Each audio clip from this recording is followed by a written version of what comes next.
Welcome back to Washington Watch. I'm your host, Tony Perkins. So good to have you with us. The website, tonyperkins.com. Of course, among the themes last night, the Democrats just can't get away from this.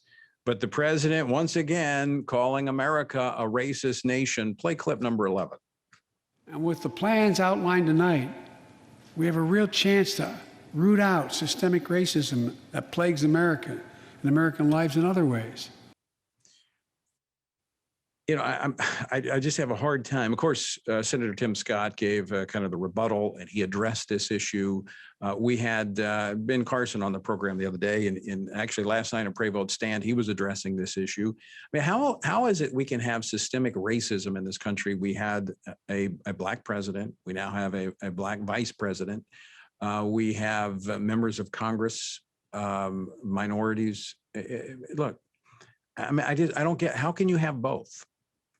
I do not understand how you can have systemic racism and have an opportunity for people of all backgrounds, all ethnic groups, to be able to succeed in this nation. And it's happening.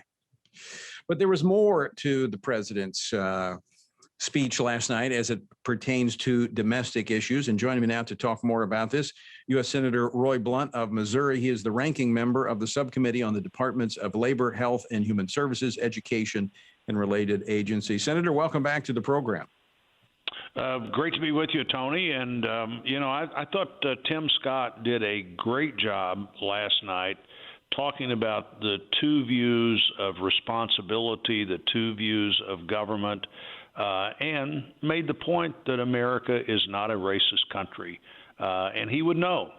You know, a black man of his age would know if the country is changing or not. I talked to Tim about this today. He said, anybody who's lived through the last 20 years in America, how could you say we were a racist country when we've seen so many things change in so many very visible ways? I think there's an interest here on one side of trying to continue to divide the country politically and in every other way. The whole idea of identity politics leads you to talk about reasons why you should form into a group rather than philosophies and ideas of why you should form as part of one coalition or another. I think when the ideas are strong enough, you don't have to try to divide people by identity. And I thought Tim did a great job. I thought he did a great job expressing his own personal faith.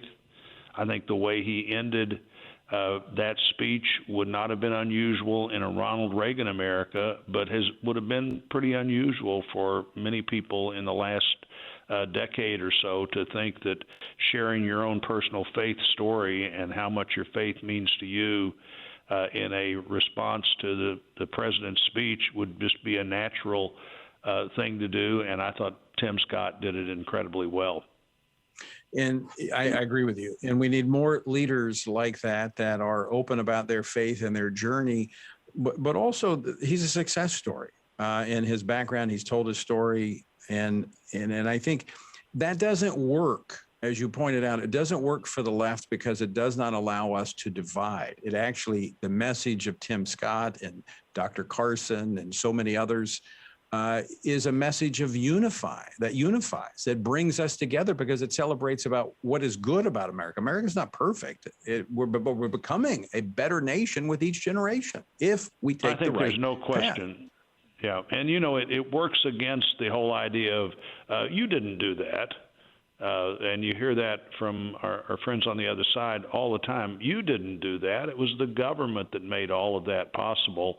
And I think the Tim Scott story is a good story of someone who, with a mom who cared, with a faith that mattered, and with just determination and perseverance, you went, as he said last night, and I've heard it from the cotton field to Congress in one generation. And, there are people who want to make that seem like it's not much of a journey. There was this article in the Washington Post this week that Tim referred to where someone suggested, well, his story's not as tough as he makes it sound like. And one of the points they made was his grandfather dropped out of school, not in the third grade, but in the fourth grade.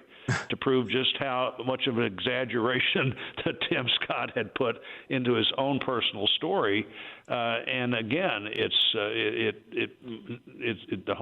runs against, counterintuitive to the identity politics, or the idea that the government has to be involved in every facet of your life for your life to be successful. Where that's not what you believe, it's not what I believe, it's not what Tim Scott believes. I think it's not what a vast majority of Americans believe, and I think our friends on the other side here are dramatically overreaching what they think is a mandate in the closest divided Congress, maybe in the history of the country. The Democrats have the smallest margin Democrats have had since the Civil War. And the margin in the Senate couldn't possibly be closer, and how that becomes some big mandate to change America dramatically and put the government in charge of everything is amazing to me. It is. I mean, they got control of the Senate by a heartbeat, and that's it. My concern, and we're up against a break, Senator, but my concern is that this American Families Plan crowds out what Tim Scott experience, because it takes the responsibility away from families, which is the source of America's true strength. Senator, thanks so much for joining us. As always, great to talk with you. Always great to be with you.